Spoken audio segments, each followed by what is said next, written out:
Thank you, Mr. Chair. Thanks, Senator Johnson-Stewart and Senator Kunish.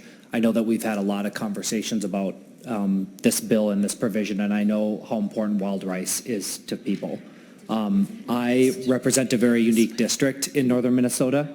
I represent 2 tribal nations. I also represent iron mines. I represent future mining opportunities in northern Minnesota. I represent the North Shore and environmental communities.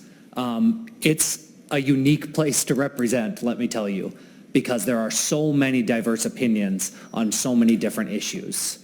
And I wanted to get to a place where we could identify and showcase the significance of wild rice, because that is important to the people that I represent at Bois Forte and Grand Portage and on the brink of Fond du Lac. And you know, every time I visit Bois Forte, I get wild rice from the chairwoman or previous chairwoman and others. And so I do love it myself, and I appreciate those of you that shared it with us.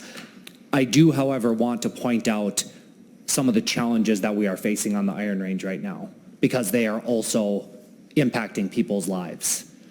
We just got word that 630 steelworkers are laid off from their jobs at Minorca and HibTech. We don't know if those folks are going to come back. Minorca is being weatherized. That means they're looking at long-term into next winter. HibTech is running out of ore. And we have 2 projects in my district that have been stalled for over a decade.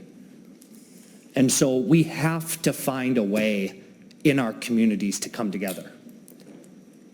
We have to find a way to look out for one another.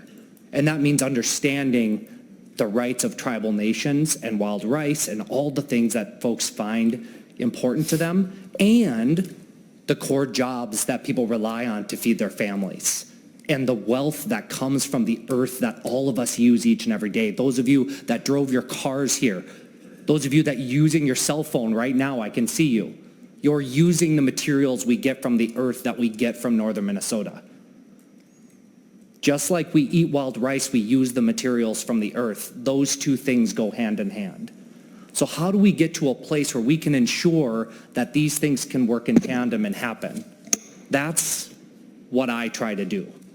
I try to represent all the people that I represent as best I can. And it's not always easy.